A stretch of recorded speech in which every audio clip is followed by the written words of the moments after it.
เย่เทสสวัสดีท่านผู้ชมทุกท่านด้วยนะวันนี้อยู่กับผมอีกแล้วกองเสียเลือดวันนี้ก็อยู่กับละลายแรงกันอีกแล้วนะครับผมโอเคคือนอนดึกมากไปหน่อยเลยตื่นมาประมาณนี้ขออภัยที่หายไป2 วันนะคือเอาจริงๆคือยังไม่อยากลงคลิปไงก็เลยไม่ลงดีกว่ารู้สึกว่าจะต้องแทงแล้วหรอกไม่เอาเราจะไม่แทงเราจะเป็นเมดนะ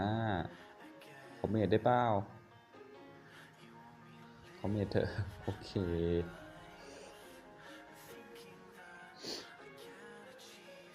พิโซไม่มีแทงมีหน้าโอเคเกมนี้อาจจะตึงๆเครียดๆเงียบๆนิดนึงนะครับผมพอตั้งใจดีแล้วบวกกับร้อนในก็ยังไม่หายเลย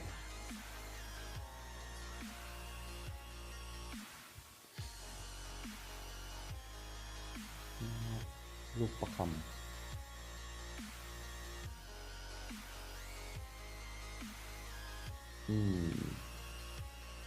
พอได้อยู่นะ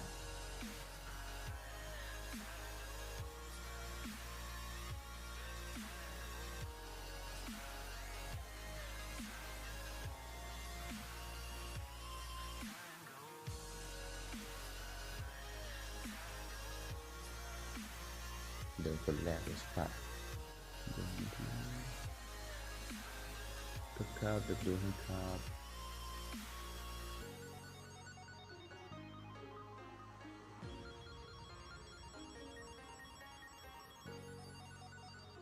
ลากออกมาครับ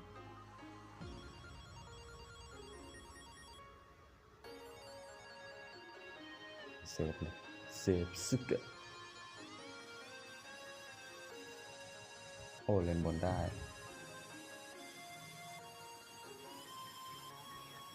สกิลปลาไกลๆแล้วยังจะต้องเดินเข้าไปนี่มันไม่ใช่นะโอ้ทำไมต้องตอนนี้ล่ะครับนะแป๊บโอ้แหลกอ่าโอ้ขอโทษนะครับตอนนี้ยังตอบไม่ได้ก็อัดคลิปอยู่อ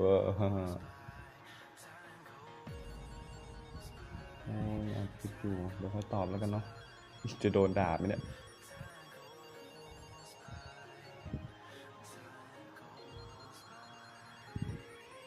ไม่มีอันติเลยโอ้สักตัวที่แม่งไม่ปาไปหาใครสักคนเลย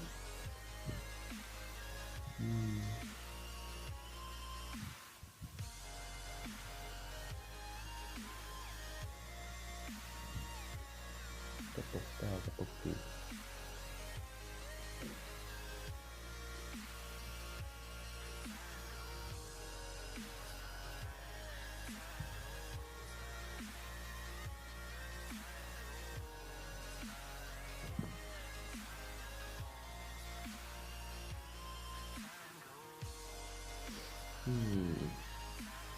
โอเคตีละบวกก็บอกแล้วกัน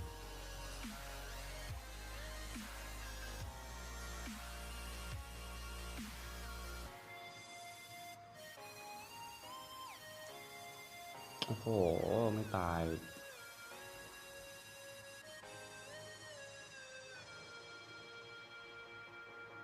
กลับไปดิ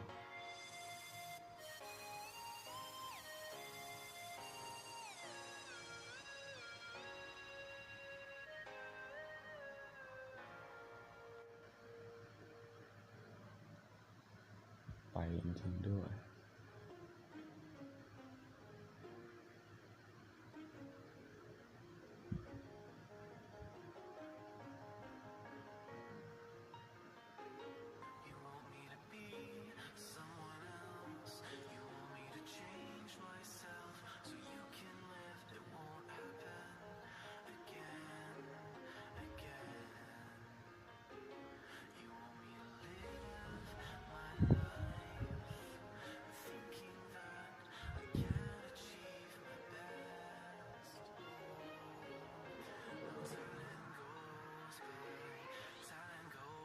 โอ้ไปปลาไปโอ้โหอะไรวะ โอ้ตายอีกโอ้ยไม่ตาไป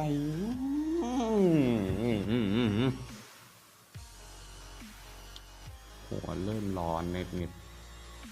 มันไม่ตายอ่ะเมื่อกี้มันไม่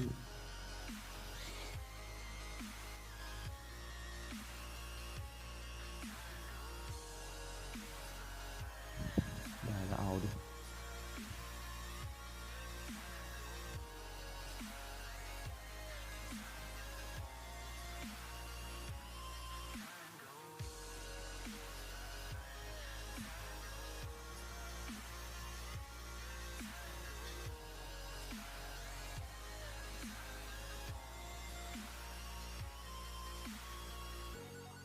โอ้ยอย่าเพิ่งมาแลกตอนนี้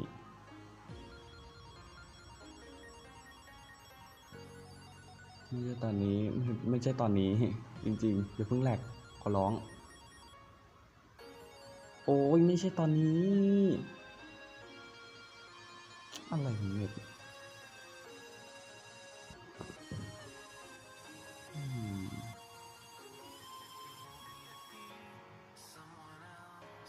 ขอร้อง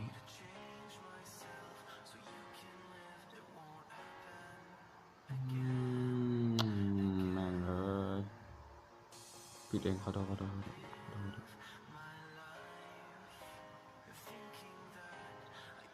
ของที่จะลงมาล่างดิ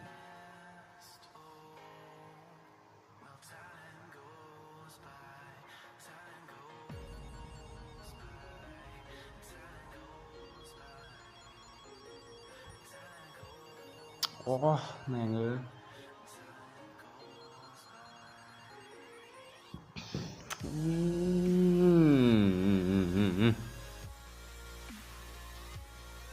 ชักหัวเสียสุดๆละ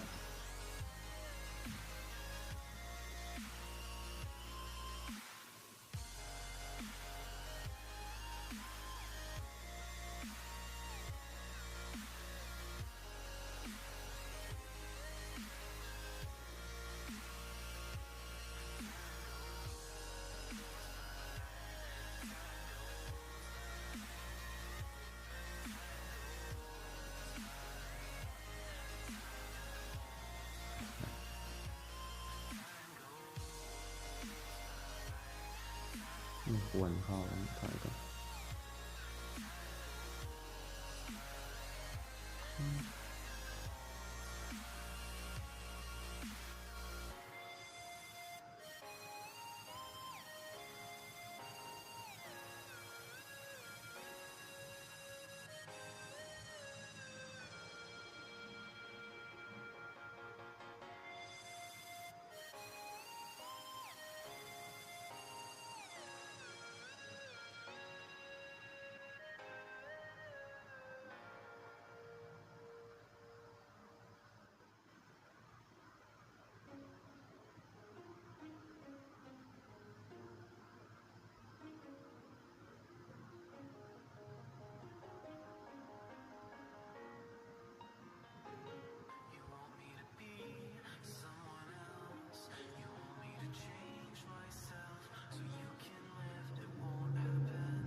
โอ้แม่ง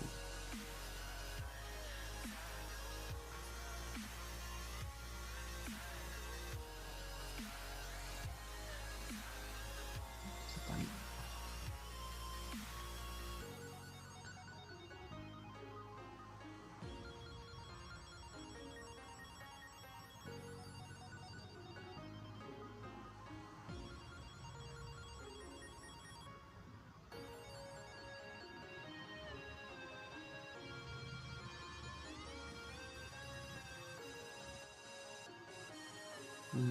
คลิปนี้อาจจะเงียบๆนิดนึงนะครับเพราะตั้งใจมากเลยพอเจอเกมตึงอีกแล้ว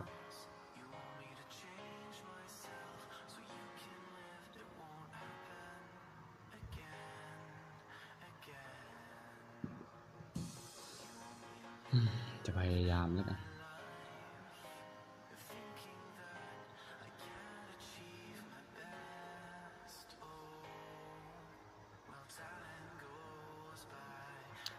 ไม่เอาตอนนี้ได้ไหมวะเนี่ย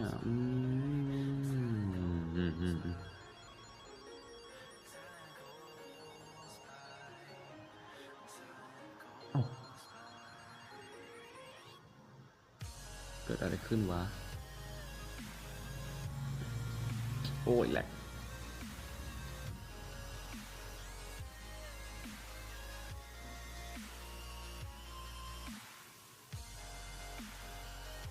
สวย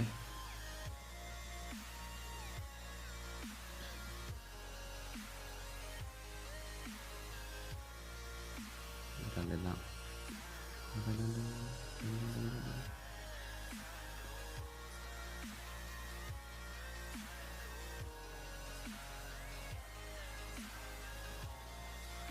โอ้ยไม่เอาตอนนี้เว้ย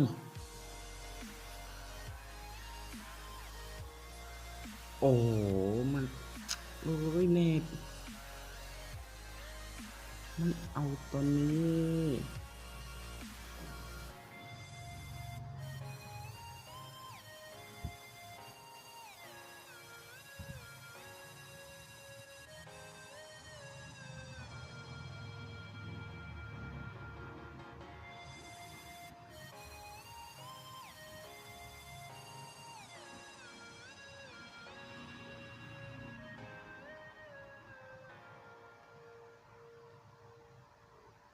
ตอนนี้ตั้งใจสุดๆแล้วนั่นน่ะ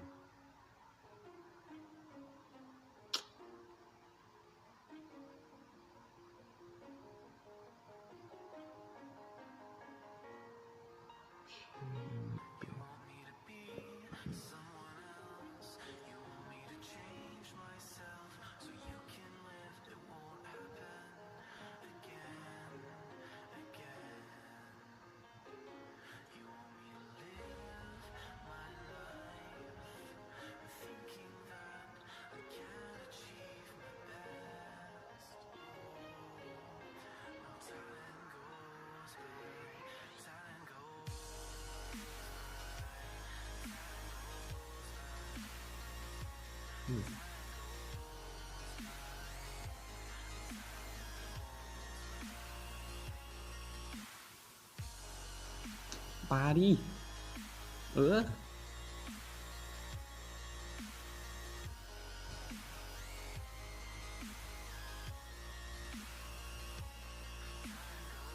เกือบคุณครับครับรู้แล้วครับ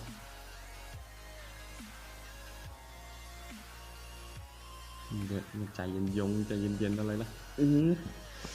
โอ้ยเกือบแพ้เหนื่อยอีกแล้ว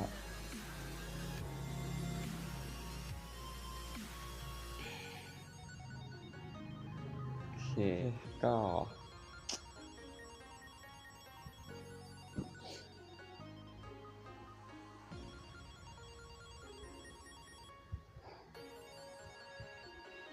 เหนื่อยมือไม้สั่นหยุด